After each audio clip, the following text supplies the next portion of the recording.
নমস্কার, নিউজ 108 এর আরেকটা নতুন পর্বে আপনাদেরকে স্বাগত জানাচ্ছি।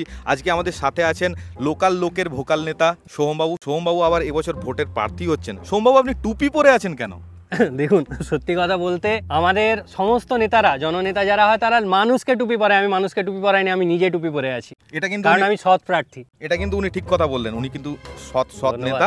ঠিক আছে সোহমবাবু, আপনি ভোটে কেন দাঁড়াচ্ছেন? সত্যি কথা বলতে আমি কিন্তু দাঁড়াতে চাইনি, আমার চেহারা দেখতে পাচ্ছেন। আর সিটের ব্যাপার তো, সিটে তো বসতেই ভালো লাগে, কিন্তু মানুষের অনুপ্রেরণা এবং আমার নিজের ভালোর জন্য আমি ভোটে দাঁড়িয়েছি। কি বলছেন, নিজের জন্য?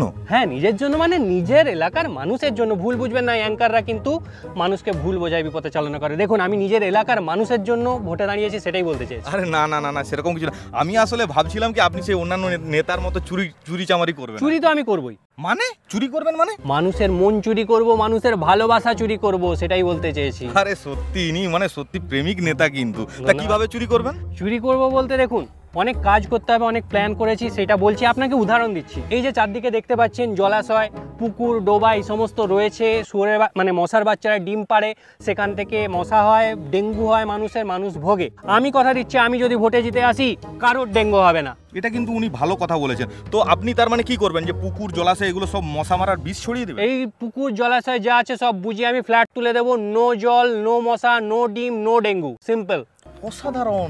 অসাধারণ একটা প্ল্যান। আচ্ছা সোহমবাবু, এই যে আমাদের দেশে যে বেকারদের একটা হার বেড়ে চলেছে, এটার পিছনে আপনার কি মতামত? আমার মতামত বলতে আমি প্রত্যেকদিন এটা নিয়ে ভাবি, প্রতি রাতে আমার ঘুম হয় না, কিন্তু ভেবে ভেবে আমি বার করেছি এর উপায় একটা। সেটা হচ্ছে, যত বেকার আছে সবাইকে ডাবল চাকরি দেবো, ডাবল চাকরি। এটা কিভাবে সম্ভব? এটা আপনি কি কথা বলছেন? যেখানে একটা চাকরি হয় না আপনি বলছেন মানে দুটো করে চাকরি দেবেন? দুটো করে কেন, 3টে করে চাকরি দেবো। তার কারণ হচ্ছে চাকরি দেবো, আমি তো বলিনি মাইনে দেবো না, চাকরি দেবো। 3টে 4টে কটা চাকরি নিবি, নিয়ে যা। আচ্ছা, এই ব্যাপার। হ্যাঁ। আচ্ছা, একটা জিনিস আমাকে বলুন, এই যে দেশে এত কালো ধন, এই সরি আই মিন কালো টাকার যে একটা প্রাচুর্য বেড়েছে, এটা কিভাবে আপনি মানে এটার পিছনে আপনার রেজুলেশনটা কি? আমার রেজুলেশন হচ্ছে যে আমি এই যে এত কালো ধন মানে কালো টাকা, ঠিক আছে, আমি যদি ভোটে জিতে আসি, কারোর কাছে কোনো কালো টাকা কালো ধন থাকবে না। তাহলে কার কাছে থাকবে? আমার কাছে থাকবে।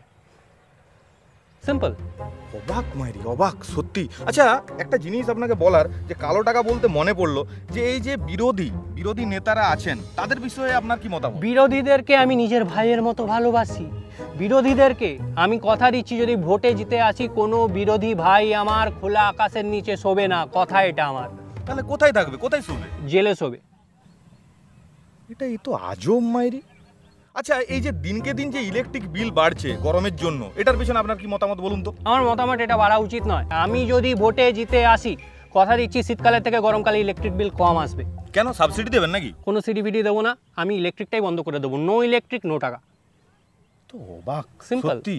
আচ্ছা, এরকম আপনার কাছে আর কি যুগান্তকারী প্ল্যান আছে? আমার প্রচুর যুগান্তকারী প্ল্যান আছে। যেরকম ধরুন, এই চাষি ভাইদের নিয়ে আমি বলতে চাই যে আমি চাষি ভাইদেরকে এতটাই ভালোবাসি। এই যে চাঁদি ফাটা গরমে চাষি ভাইরা এই যে চাষবাস করছে প্রচণ্ড রোদে, আমি কথা দিচ্ছি যদি আমি ভোটে জিতে আসি, তাহলে কোনো চাষি ভাইকে এই রোদে চাঁদি ফাটা গরমে দাঁড়িয়ে কাজ করতে হবে না। তার মানে কি গোটা রাজ্যটা আপনি কি এসি করে দেবেন? না, আমি যত জমি আছে সমস্ত কিছু শিল্পপতিদের হাতে তুলে দেবো। তারা কারখানা করবে, ধোঁয়া চারিদিকে করে দেবে, সূর্যের আলো ঢুকবে না, আর চাষি ভাইদেরকে গরমে চাষও করতে হবে না। আচ্ছা, এরকম ব্যাপার তাহলে। একদম। আর এরকম তাহলে আরেকটা ঐতিহাসিক প্ল্যান বলুন তো দেখি।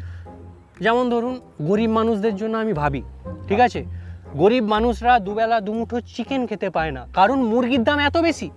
কিন্তু আমি কথা দিচ্ছি, আমি যদি ভোটে জিতে আসি, মুরগির দাম একদম কমিয়ে দেবো।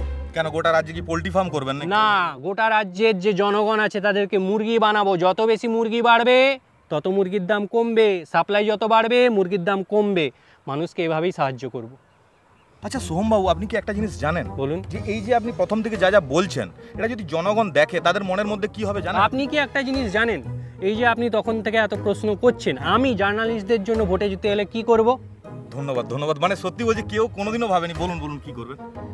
তোদের মতো সৎ জার্নালিস্ট যারা আছে তাদের জন্য আমি তাদেরকে ভ্যানিশ করে দেবো। এই তখন থেকে পেঁয়াজি চলছে, ক্যামেরা বন্ধ কর, পেঁয়াজি করছে, ক্যামেরা বন্ধ কর, তোল মালটাকে তোল।